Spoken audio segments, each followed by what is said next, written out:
마련입니다. 아마 여러분 중에서는 살다 보면 힘든 게 아니라 지금이 가장 힘든 때입니다. 제 인생 가운데 가장 힘든 시기를 지나고 있습니다. 아마 이렇게 말하시는 분도 있을지도 모르겠어요.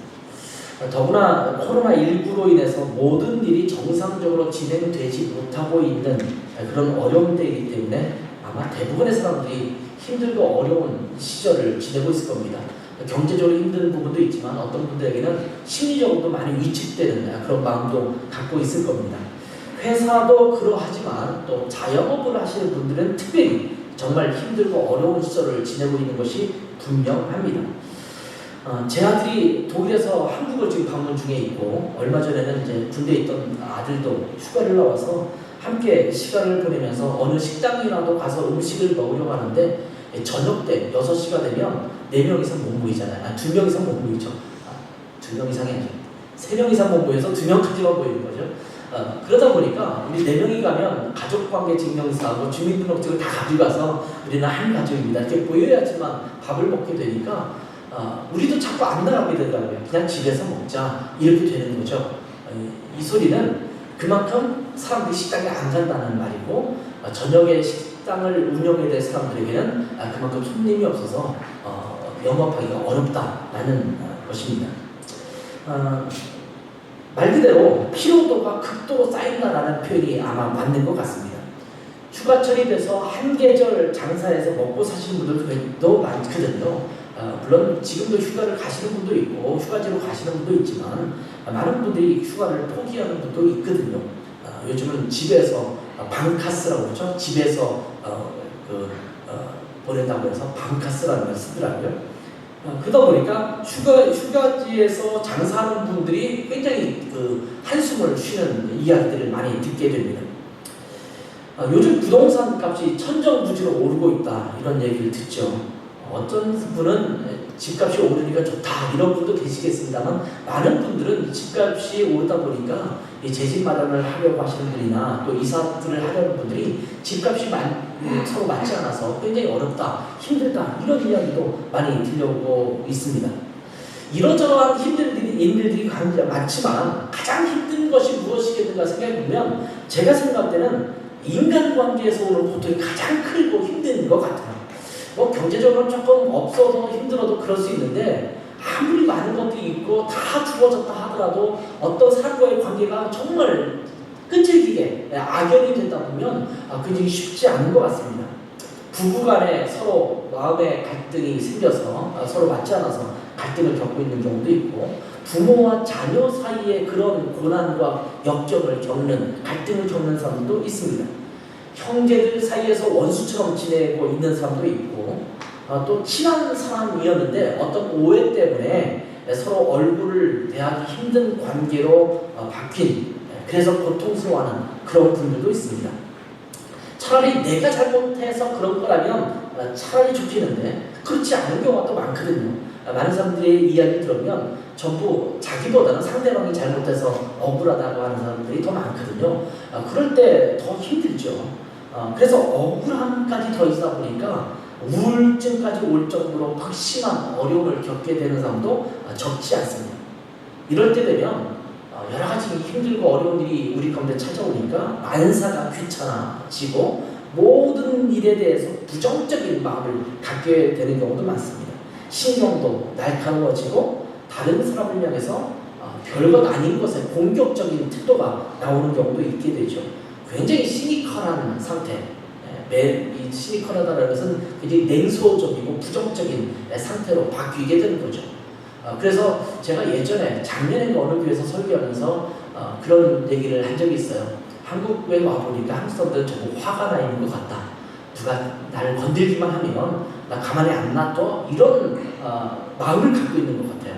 자동차 운전할 때도 그렇고 어떤 일을 대할 때 너 나에게 그러면 안 돼. 내가 너한테 해코지 할 거야. 이런 마음을 갖고 있는 화가 나 있는 상태처럼 보이는 그런 경우가 참 많은 것 같습니다.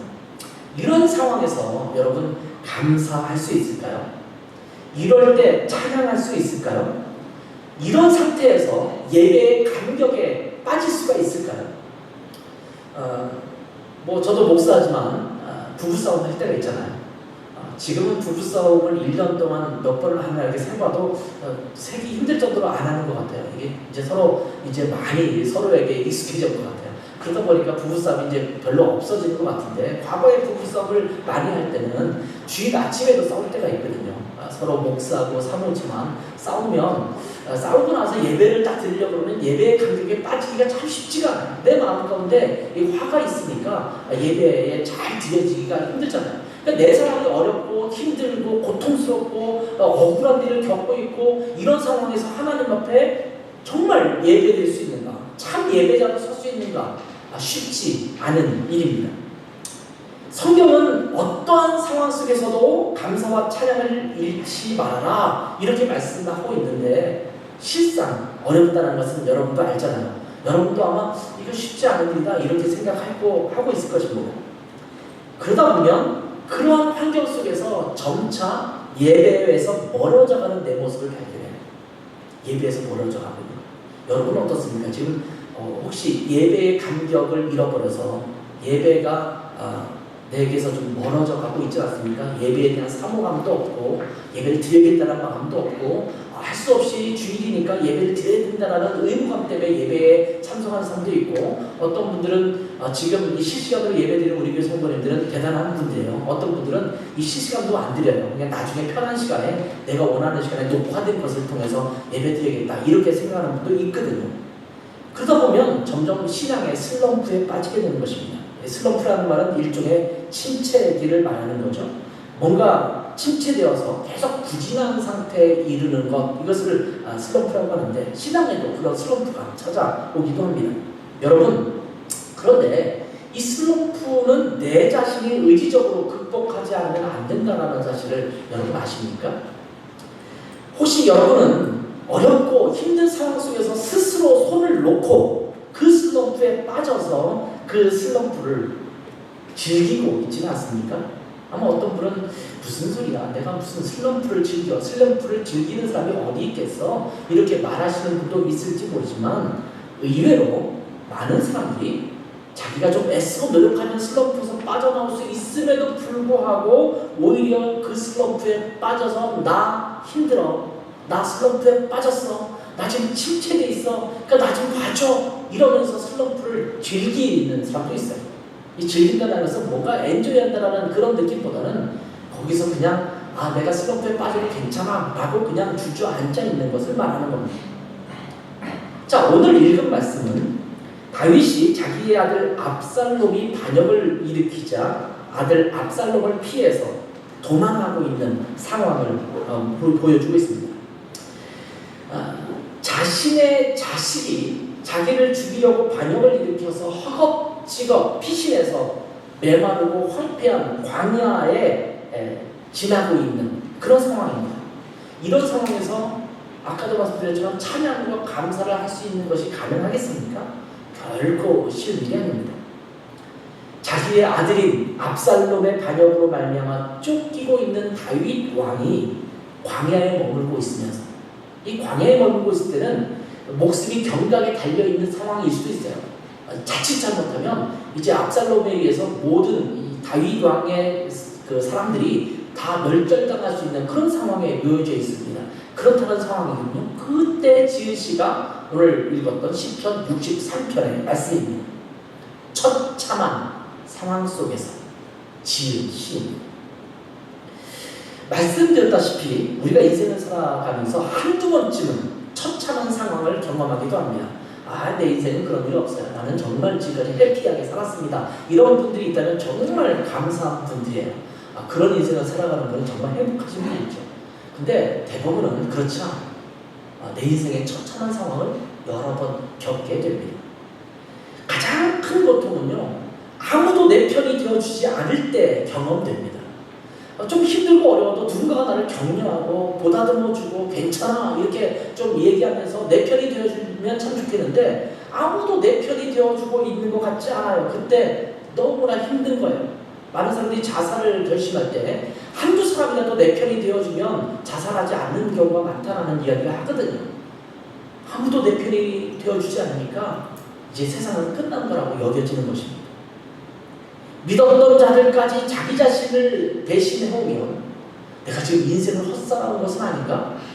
아니 다 나를 이렇게 떠나다니, 내가 뭐 특별히 잘못한 것 없는 것 같은데도 다른 사람이 다 나를 향해서 등을 돌리고 나에게 차갑게 대하는 그런 상황을 보면 참 힘들죠. 다윗 왕은 하나님께서 세우신 왕이긴 합니다만 유다 지파의 전폭적인 지지에 의해서 왕이 된 사람이거든요. 그런데 유다 지파가 자기 자신을 배신합니다. 자기의 아들인 반역자 압살롬을 지지하는 것으로 돌아섭니다. 심지어 자기 아들 압살롬, 아들이잖아요. 아들이 자기를 대적하고 자기의 후궁들과 백주대낮에 노란하는 그런 일들을, 패륜을 저지르기까지 합니다. 자기 자신의 고문 역할을, 전략가 역할을 했던 아히도벨이 자기 자신을 대신하고 압살롬의 편에 섭니다. 그래서 압살롬에게 자문관 역할을 하는 것을 보게 됩니다. 이런 상황은 모든 사람들이 나를 떠날 것 같은 상황이거든요. 다윗이 잘못한 게 없어요. 잘하고 있어요. 왕으로서도 굉장히 훌륭했던 왕이었어요. 그런데 모든 사람들이 자기에게 등을 돌려서 떠나는 것처럼 여겨졌을 때 얼마나 처참한 마음이었을까요? 지금 그 상황 속에서 광야에 거하고 있는 겁니다. 사실 압살롬이 다윗에게 반역했던 이유들을 살펴보면 압살롬이 왜 그랬는지 이해가 안 되는 것은 아닙니다. 여러분, 압살롬이 왜 반역했는지는 혹시 아십니까? 압살롬은 다윗의 셋째 아들입니다. 그런데 다윗의 첫째 아들이 암논이 아니라 암논이라고 있거든요. 암논이 첫 번째 왕자예요. 근데 이 암논이 이 압살롬의 누이인 다말, 압살롬의 여동생이죠. 다말을 좋아합니다. 사랑합니다. 이 다말을 좋아한 것이 진짜 사랑한 거냐, 아니면 육신의 욕정이냐, 이렇게 이제 따지는 분도 있어요. 근데 이 서로 왕비가 여러 명이기 때문에, 후궁이 여러 명이기 때문에 형제들이긴 하지만 서로 이복 관계, 이복 형제들이거든요. 그러니까 자기의 이복 누이인 다말을 사랑하고 좋아하는데, 그러다 보니까 너무 이것에 미쳐있다 보니까 다윗 왕에게, 자기 아버지에게 이렇게 이야기합니다. 내가 지금 병이 나서 너무 힘든데 다말 여동생이 와서 나에게 음식을 좀 해주면 내가 병이 좀 나을 것 같습니다. 첫째 아들이 그렇게 요청을 하니까 다윗 왕이 자, 다말에게 말합니다. 내 딸 다말아, 너의 오빠 지금 암논이 많이 힘들고 지금 몸이 아프다고 하니까 네가 음식을 해주면 좀 나을 것 같다니까 좀 음식 좀 가서 해줘라. 이렇게 말했거든요. 다말이 가서 음식을 해주는데 그런 상황 속에서 물을 다 잠궈버리고 이 암논이 다말을 겁탈하는 일이 벌어집니다. 이 겁탈을 했을 때 아마 그 암논이 다말을 자기의 부인으로 삼기를 원한다면 좀 굉장히 꼬이는 관계이긴 하지만 괜찮을지도 몰라요. 그런데 이상한 것은 이 암논이라는 사람이 한번 겁탈해놓고 다말을 미워하기 시작해요. 오히려 심지어 심각하게 미워해요. 그러다 보니까 이 다말의 같은 어머니를 두고 있는 오빠인 압살롬이 볼 때 굉장히 화가 나요. 화가 나는데 자기 아버지인 다윗은 이것에 대해서 화를 내기는 내지만 실제로 암논을 그렇게 징계하지는 않습니다. 그런데 이 압살롬이 그것을 보면서 속으로 참아요. 견뎌요. 근데 이 견디는 게 승화시키는 견디면 괜찮은데 그게 아니라 속에 언젠가 내가 보복하고 말 거야. 두고 보자. 안갚음을 가지고 견디는 거예요. 그래서 한 2년 정도를 지나다가 이제 자기가 잔치를 개설하면서 이 잔치에 형제들을 다 초대합니다. 물론 다윗 왕까지도 원래는 초대했는데 다윗 왕은 가지 않고 형제들이 다 모이는 상황에서 결국 암논을 죽이는 상황이 벌어지죠. 자기의 형인 암논을 죽이게 됩니다. 이런 죽인 이후에 이 다윗 압살롬은 자기의 외할아버지죠. 외할아버지 그슬 왕 달메에게 도망갑니다. 그러면서 3년을 그곳에 지냈는데 이제 신하들의 그 간청에 의해서 다시 압살롬을 돌아오게 하는데 이 압살롬이 돌아왔음에도 불구하고 다윗이 너는 내 앞에 나타나지 마! 이렇게 압살롬에게 얘기해요. 그래서 2년이라는 세월을 또 지냅니다. 그러니까 사실은 압살롬이 잘못하긴 했죠. 압살롬이 솔직한 마음을 가지고 아버지에게 와서 아버지 이건 아니지 않습니까? 지금 암논이 한 짓은 이건 아닌 것 같습니다. 이렇게 진솔하게 얘기했다면 아마 다윗과 압살롬 사이에서 대화를 통해서 어떤 문제를 해결할 수 있었을지 몰라요. 그런데 압살롬은 그렇게 하지 않고 속으로 꾹 참고 있고 안갚음을 갚겠다라고 하는 마음을 갖고 있었습니다. 그러다 보니까 나중에 이 다윗에 대한 반발감 그리고 이 암논을 죽인 후에 자기가 지은 죄에 대한 어떤 마음들 이런 것들이 다 합쳐져서 결국 반역을 꾀하기 시작합니다. 사람들의 환심을 사기 위해서 백성들의 억울함을 풀어주는 일을 계속해 사람들께서 모읍니다. 그러면서 결국은 다윗의 전략가인 아히도벨과 다윗의 군사령관이었던 아마시아 이런 사람들 다 포섭을 해요. 그리고 나서 이제 반역을 일으킨 겁니다. 어떻게 보면 다윗이 아비로서는 잘못했네 이렇게 느껴질지도 모릅니다. 근데 암논이 아까도 말씀드렸지만 이복 동생인 다말을 겁탈했을 때 제대로 다윗이 처벌을 했더라면 아마 이런 문제가 생기지 않았을까 이런 생각을 합니다만 이게 만만치는 않습니다. 왜냐하면 왕의 자리잖아요. 왕의 자리에서 있는 결정하는 일이 그렇게 쉽지는 않았을 것이라는 또 생각도 하게 됩니다. 아무튼 압살롬은요 자기가 받은 상처만 집중해 있어요. 나는 힘들어. 내 동생한테 왜 그랬어? 지금 세상이 다 부조리해. 세상이 이런 세상을 망해야 돼. 이건 뒤집어 엎어야 돼. 이것이 압살롬이 갖고 있던 마음이거든요.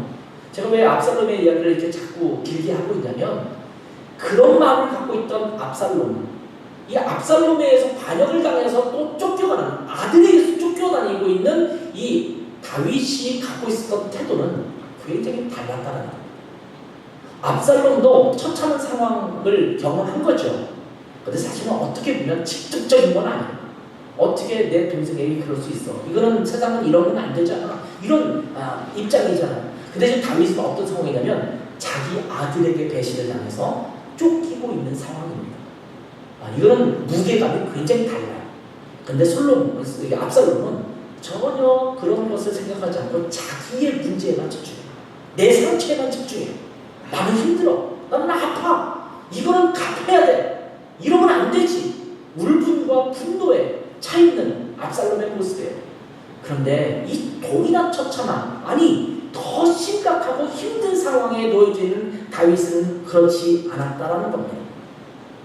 아들로 인해서 이런 고통을 겪게 되는 이 다윗은 아마 하늘이 무너지고 땅이 커지는 것 같은 그런 느낌을 가졌을 것입니다. 이제 살아서 무엇하나 그런 마음이 들었을 것입니다. 내가 이러려고 왕이 되었는가 자괴감이 넘친다. 이런 말을 했을지도 모르겠어요. 사울 왕에게 당했던 고통은요 그래도 남이잖아요. 남에게 쫓기면서 당했던 고통과 내 자식에게 쫓기고 있는 이 고통은 아마 비교할 수 없을 정도의 고통이었을 것입니다. 모든 것이 한이 되고 원망이 되고 후회하는 마음이 생기는 처절한 그런 마음이 들었을 것입니다. 그런데 이러한 상황에서 다윗은 오늘 읽었던 시편 63편을 노래합니다. 그냥 이런 상황을 염두에 두지 않고 시편 63편을 읽으면 굉장히 아름다운 시예요. 굉장히 밝은 느낌을 주는 시예요. 그냥 마음의 든든함을 갖고 있는 시처럼 여겨집니다. 근데 이 시가 쓰여진 배경은 전혀 그런 상황이 아니에요. 힘들고 고달프고 어렵고 죽고 싶을 만큼의 마음이 드는 상황에서 쓰여진 시가 시편 63편입니다. 그러면서 1절을 볼까요? 하나님이여 주는 나의 하나님이시다. 내가 간절히 주를 찾되 물이 없어 마르고 황폐한 땅에서 내 영혼이 주를 갈망하며 내 육체가 주를 악모하나이다. 물이 없어 마르고 황폐한 땅. 아마 그것은 광야의 그 환경적인 요인도 그렇게 표현할 수 있지만 아마 다윗의 마음의 상태를 그대로 표현하는 것이 아니겠는가 이렇게 보여집니다. 그런데 다윗은 이 황폐한 땅에서 누구를 바라보아야 되는지에 대해서 잘 알고 있었습니다. 황폐한 땅에서 누구를 바라봐야 될 것인가. 누구도 바라볼 수 없는 상황이 아닙니까? 자기를 지지했던 유다 지파까지도 대부분 압살롬을 지지하는 세력으로 돌아섰습니다. 물론 다윗과 함께하는 사람들이 있었습니다만 가장 가깝다고 여겼던 이 전략가 아히도벨 그리고 아까 말씀드렸던 군사령관 아마시아까지 자기를 배신한 상황에서 더 이상 누구를 믿을 수 있을까요? 이런 상황에서 다윗은 하나님을 향합니다. 이제 믿을 수 있는 자는 하나님밖에 없다라고 생각한 것입니다. 그래서 1절 말씀처럼 하나님이여 주는 나의 하나님이시라 이렇게 고백합니다. 하나님이라는 단어는 히브리어로 엘로힘이라는 단어가 사용됩니다. 창세기 1장 1절에 하나님이 태초에 천지를 창조하셨다라고 말씀하실 때 그 하나님은 엘로힘이에요. 전능자, 창조주 하나님입니다. 누구에도 도움을 요청할 수 없는 긴박한 상황 속에서 다윗은 전능자, 창조주 하나님을 찾습니다. 그러면서 하나님은 나의 하나님이십니다. 그 전능자, 창조주가 바로 나의 하나님이십니다. 하나님은 내 편이십니다. 이렇게 고백하는 것입니다. 그리고 메마르고 척박한 땅, 황폐한 이 광야 속에서 하나님을 간절히 찾는다라고 고백합니다. 여기 보면 주님을 앙모한다 라는 표현도 사용되고 있죠. 이 앙모한다 라는 단어는 히브리어로 카마흐라는 단어가 사용됩니다. 이 카마흐라는 단어는 어떤 것들을 간절한 마음으로 한 대상을 뚫어지게 바라보고 있는 것을 의미하는 단어입니다. 집중해서 하나님만 바라보고 있는 것입니다. 저는 강아지를 별로 키워보지 않았습니다만 어떤 집인가 가서 강아지 있는 집을 찾아보면 이 먹이를 두고 이렇게 손에 들고 있으면 이 강아지가 계속 얼굴 한번 쳐다보고 이 먹이 한번 쳐다보고 계속 이러고 있잖아요. 그리고 저 어디가 뒤로 갖추면 다시 또 그 먹이 있는 쪽을 향해서 그 고기가 계속 돌아가잖아요. 정말 집중력이 대단하거든요. 근데 뭐 우리를 개로 비교하면 좀 이상하긴 합니다만 마치 그 개가 주인의 손에 있는 부스러기를 향해서 집중하고 있듯이 우리가 하나님을 향하여 집중하여 바라보는 거예요. 뚫어지게 쳐다보고 있는 거예요. 이것이 앙모한다 라는 단어입니다. 어렵고 힘든 상황에서 우리가 무엇에 집중하느냐에 따라서 그 상황을 바라보는 시각이 달라집니다. 다윗이 이러한 상황에서 압살롬에 대한 서운함과 분노, 유다 지파의 배신에 대한 배신감, 상황이 이렇게 흘러가게 된 모든 상황들에 대해서 짜증과 분노를 자기 자신의 마음에 두고 있었다면 다윗은 한탄과 분노의 감정 그리고 억울함과 불평으로 가득한 말들을 내뱉었을 것입니다. 그런데 다윗은 이러한 상황에서 무엇에 집중해야 되는지를 잘 알고 있었습니다. 그래서 하나님을 갈급하게 찾으면서 하나님을 앙모합니다. 하나님께 집중합니다. 2절은 내가 주의 권능과 영광을 보기 위하여 이와 같이 성소에서 주를 바라보았나이다. 이렇게 고백합니다. 주님의 권능과 영광을 보기 위해서 성소에서 주님을 바라보는 태도를 고백하고 있습니다. 지금 다윗이 광야에서 머물고 있거든요. 성소에 있는 것은 아닙니다. 그러니 이 고백은요, 내가 예전에 성소가 있을 때 그곳에서 내가 하나님을 바라보며 찬양하고 하나님 앞에 집중했던 것들을 떠올리는 말들입니다. 물론 하나님이 계신 곳은 어디나 성소죠. 지금 이곳에서 예배드리는 분도 성소에 있는 것이고 아마 온라인을 통해서 집에서 지금 예배드리시는 분들도 그곳을 성소로 삼아서 하나님의 성소로서 예배하는 것이거든요. 그런데 6절을 보면 내가 나의 침상에서 주를 기억하며 새벽에 주의 말씀을 작은 소리로 읊조릴 때에 하오리니 이렇게 말씀하고 있는 것을 보면 예루살렘에 있던 성소뿐만 아니라 지금 광야에 머물면서도 그곳을 성소 삼아서 여전히 하나님의 말씀을 묵상하고 기도하는 일을 잊지 않고 있는 이 다윗의 모습을 보여주고 있습니다. 아무튼 다윗은 하나님을 바라보는 태도를 늘 습관처럼 갖고 있었기 때문에 어렵고 힘든 상황 속에서도 여전히 하나님을 바라보며 하나님께로부터 문제의 해결을 찾아가는 태도를 보일 수 있었다는 겁니다. 여러분, 하나님을 바라보는 것이 습관처럼 되어야 합니다. 힘들고 어려우면 통장의 잔고를 먼저 바라보지 말고 힘들 때 자녀를 먼저 바라보는 사람도 있죠. 힘들 때 부모님을 먼저 바라보는 사람이 있죠. 그러지 말고 힘들 때 먼저 하나님을 바라보는 것이 습관처럼 되어야 합니다. 이것이 신앙인의 모습이어야 됩니다. 흔히 내공을 쌓는다 이런 표현을 쓰고 있잖아요. 여러분, 경건의 능력은 하루아침에 그렇게 생기는 것이 아닙니다. 끊임없이 하나님과의 깊은 관계를 유지하면서 말씀과 기도로 다져졌을 때 위급한 상황 속에서 그 내공이 드러나는 것입니다. 이 내공이 없는 사람들은요, 위급한 상황이 되면 오히려 신앙이 무너져내요. 하나님을 떠나요. 하나님을 향해서 욕하는 거예요. 마치 이스라엘 백성들이 출애굽하면서 끊임없이 그렇게 했던 것과 같습니다. 근데 이 내공이 있는 사람, 하나님과 끊임없이 말씀과 기도 통해서 교제권을 유지했던 사람은 힘들고 어려운 상황이 되면 자동 반사적으로 습관처럼 하나님을 바라보는 거예요. 다윗이 그런 사람이었습니다. 여러분, 다윗이 쓴 시편의 여러 내용을 보면 우리가 그것을 짐작할 수 있지 않습니까? 잠을 자다가 깨어서 하나님의 말씀을 묵상했다. 이것이 얼마나 내 입에 송이불처럼 단지요, 이러면서 고백했던 모습을 우리는 기억하고 있잖아요. 다윗은 끊임없이 주님과의 깊은 관계를 갖고 있었던 것입니다. 물론 그렇지 않았을 때라도 성령님의 강권적인 역사로 인해서 넉넉히 이기는 때도 있습니다. 시시때때로 찾아오는 상황이나 위급한 상황 속에서, 이 절박한 상황 속에서 그런 강권적인 성령님의 역사가 있으면 참 좋겠는데 어떤 때는 하나님께서 그렇게 역사하지 않거든요. 평소에 하나님과 깊은 관계를 다져놓은 사람들은 그 상황 속에서 훨씬 더 그 상황에 넘어지지 않고 이겨내기가 쉽다라는 겁니다.